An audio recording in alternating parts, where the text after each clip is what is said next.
படிச்சு பாரியா, பத்திரிகாரெல்லாம் கிழின்னு கிழிச்சு இருக்கிறான். ஆணவம் பிடிச்ச எம்எல்ஏவின் அட்டகாசம், அனாதை பெண்ணுக்கு உதவி செய்ய மறுப்பு. இதெல்லாம் என்ன?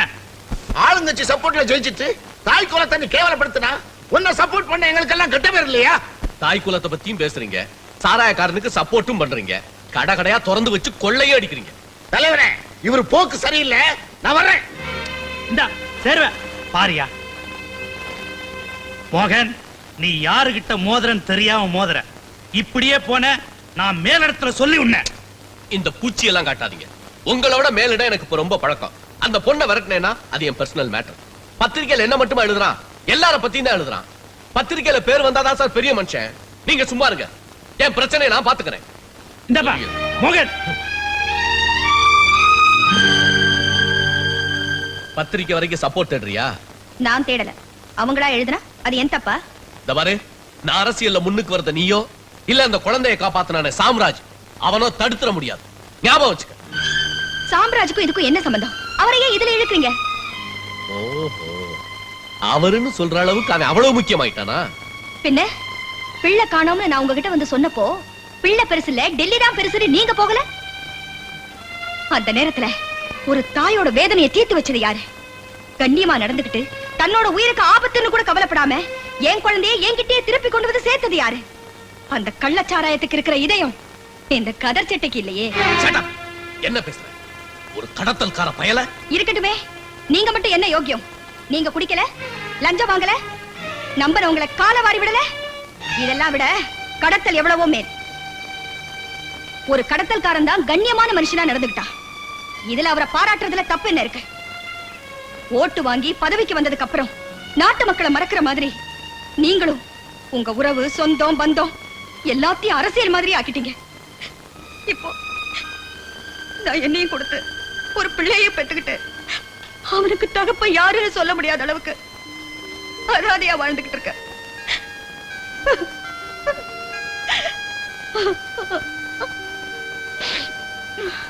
அம்மா, அன்னைக்கு உன்னை திட்டினாரே அந்த அங்கிள் தானே இவரு? கண்ணா, இவர் அங்கிள் இல்ல, பெரிய எம்எல்ஏ.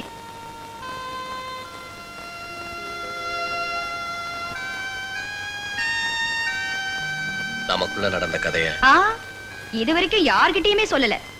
அரசியல்ல பரிசுத்தமானவர்னு நீங்க தைரியமாவே நடமாடலாம். உங்க இமேஜுக்கு எந்தவித களங்கமும் ஏற்படாது.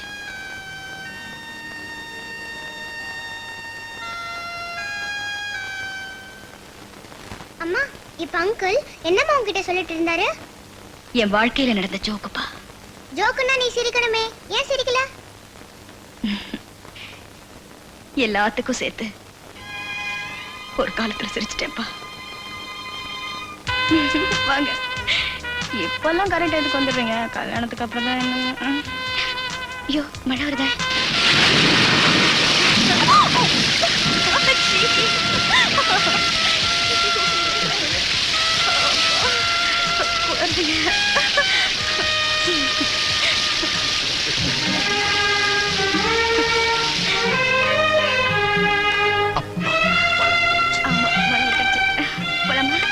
அங்க போ.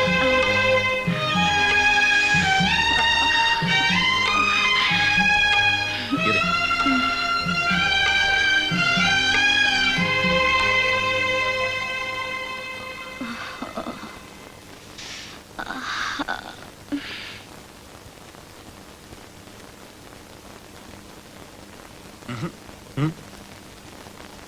காதலிச்சேன் கர்ப்பமாயிட்டேன்னு இப்படி சுலபமா சொல்லிட்டியே.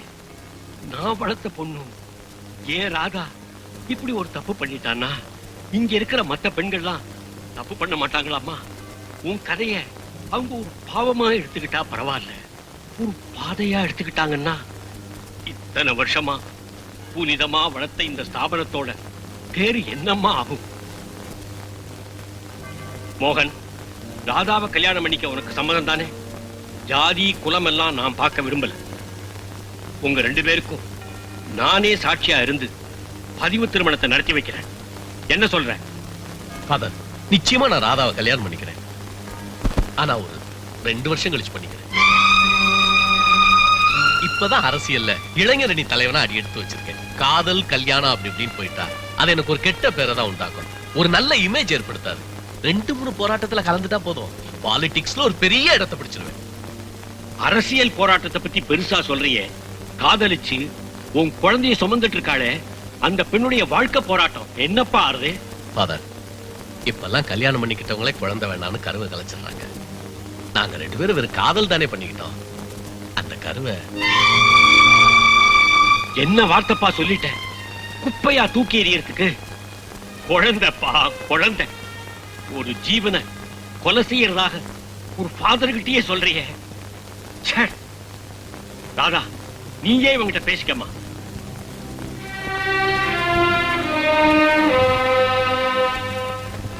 ராதா, நீ என்ன சொல்ற? நீ சம்மதிச்சின்னா நாம உடனே போய் டாக்டர் பார்க்கலாம். இந்த மாதிரி குழந்தை வேணுங்கிறதுக்காக நாம 2 பேரும் காதலிச்சோம். இதனால என் எதிர்காலமே பாதிக்கும்னா அதுக்கு நீ சம்மதிப்பியா? கருவை கலைச்சிடலாம். என்ன சொல்ற? இன்னைக்கு உங்க எதிர்காலத்துக்காக குழந்தையை அழிக்க சொல்லுங்க. நாளைக்கு என்னையே அழிச்சிடலாம்னு நினைச்சா உங்க அரசியல் என்ன பலியா கேக்குது? ச்சே, என்னமோ அழுக்க துடைக்கிற மாதிரி குழந்தையை அழிச்சிடலாம்னு சொல்றீங்களே, அது உங்க உயிர் இல்ல, நம்ம அன்புக்கு அடையாளம் இல்ல, நம்ம காதலுக்கு சாட்சி இல்ல. மோகன், நல்லா யோசிச்சு பாருங்க. அப்பா அம்மான்னு நம்மள நம்பிக்கையோட கூப்பிட போற பிள்ளை இல்ல. இந்த பாரு, மேட பிரசங்கம் எனக்கும் தெரியும். என் பேச்ச மதிச்சு குழந்தை அழிக்கிறதா இருந்தா என் கூட வா. இல்ல இல்லன்னா என்ன மதிக்காதவளை என் மனைவியா மதிக்க நான் தயாரா இல்ல.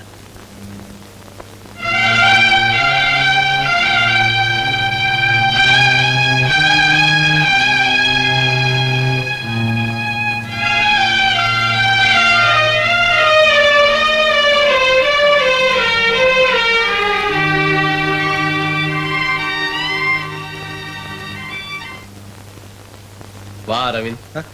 சார், அவசரமா வர சொன்னீங்களாமே? ஆமா, ஒரு பொண்ணுக்கு நான் உதவி செய்யலைன்னு எதிர்க்கட்சி பத்திரிகையில எல்லாம் எழுத வச்சு பொதுமக்கள்கிட்ட என் பேரை ரொம்ப கெடுத்து வச்சுட்டா அந்த சாம்ராஜ். இதனால ஆளுங்கட்சி காரங்களுக்குலாம் என் மேல ரொம்ப ஆத்திரம். இந்த பாரு, உன் இளைஞரணி இப்ப உடனே ஒரு போராட்டத்தை ஆரம்பிக்கணும். பிரச்சனையே இல்லாம எந்த போராட்டத்தை சார் ஆரம்பிக்கிறது? பிரச்சனைய நான் தர்றேன். சாராய கடை, பிராந்தி கடை, மறியல். சார், ஆளுங்கட்சி லைசன்ஸ் கொடுத்து தானே அத்தனை இடத்துலயும் கடை வச்சிருக்காங்க. எப்படி சார் மறியல் நடத்துறது? ஆளுங்கட்சியே எதிர்த்திருப்பா, தப்பே இல்ல. இப்ப அங்க ஒரு கோஷ்டி பூசல் நடந்து இடைவெளி விழுந்திருக்கு, அத நம்ம யூஸ் பண்ணிக்கிறோம், அவ்வளவுதானேப்பா? சரியா சொன்னீங்கம்மா. போராட்டத்தை நீ நடத்து, போலீஸ் வச்சு ஆளுங்கட்சி அடக்குனா ஆளுங்கட்சியின் அராஜகம் ஒழிக ஒழிக அப்படின்னு கோஷம் போடு, தப்பே இல்ல. இந்த பாரு அரவிந்த், இது என் மானத்துக்காக நடத்துற போராட்டம் மட்டும் இல்ல, என்னுடைய சுய லாபத்துக்காகவும் தான். சின்ன பிள்ளை, அரவிந்த் கையில செலவு 10,000 ரூபாய் பணம் கொடுங்க. சரி, கொடுக்கணும் தம்பி. சார், அரசியல்ங்கிற பேர்ல நான் பண்ற ரவுடித்தனம் எனக்கே அழுத்து போச்சு, அவமானமா இருக்கு சார். யாருடைய பதவி லாபத்துக்காகவோ நாங்க படிச்ச படிப்பையும் மறந்து வேலை கிடைக்காதனால வெட்டித்தனமா இப்படி அடிதடி சண்டைன்னு வீட்டுக்கு பிள்ளையா நடக்காம கேடியா, ரவுடியா, அடியாளா, ரொம்ப கேவலமா இருக்கு சார். நீ இன்னும் புரிஞ்சுக்க மாட்டேங்கிற. இன்னைய சில கேடிக தான் நாளைக்கு மந்திரிங்க. மந்திரி ஆகிறத விட மனுஷனாவே வாழ்ந்துடுறேன். எனக்கு ஒரு வேலை வாங்கி கொடுங்க சார். ஏற்கனவே மந்திரி கிட்ட தம்பி உனக்காக பேசியாச்சு, நாளைக்கே உனக்கு அப்பாயின்மெண்ட் ஆர்டர் வந்துடும். முதல்ல இந்த வேலையை கவனிப்பா. Thank you sir. அமக்களமா வெற்றிகரமா போராட்டத்தை நடத்திடுறேன். நடத்து நடத்து. கெடுக்காதே கெடுக்காதே கெடுக்காதே கெடுக்காதே கெடுக்காதே கள்ளச்சாராயம் கள்ளச்சாராயம் கள்ளச்சாராயம் கள்ளச்சாராயம்.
ப்ளீஸ் ப்ளீஸ் ப்ளீஸ் தயவு செய்து இந்த கலாட்டால நிறுத்திட்டு வை.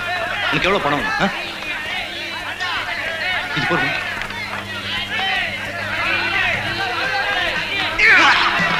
டேய், அடிங்கடா இவனை.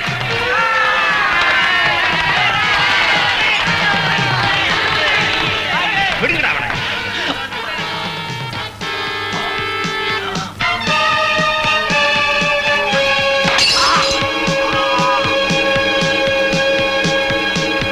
வாங்கடா போலாம்.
பார்த்தேன் எல்லா கடையுமே நம்ம கடையில அடிச்சு நொறுக்கிருக்காங்க. போர்டை கூட விட்டு வைக்கலையா? நம்ம அமைதியா போறோம்னு பார்த்தா கூட இவன் ராஜ்மோகன் விட மாட்டான் போல. இத செஞ்சது அந்த பிளாக் அவுட் அரவிந்தன் அவன் குரூப் தான். அது பிரச்சனை எப்படி வருதுன்னா, தலைவன் உத்தரவு போடுறான், தொண்டை செய்யறான். தொண்டனை சொருகிட்டு எப்படி இருக்கும்? அம்சமா இருக்கும். ரமேஷ் அந்த தொண்டனை சொருகிறான்.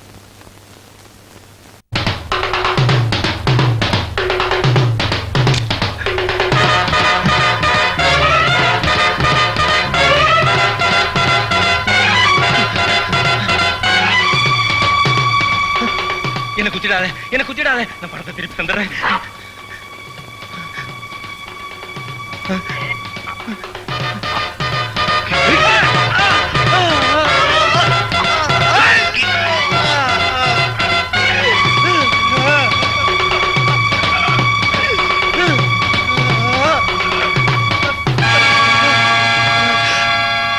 அரவிந்தா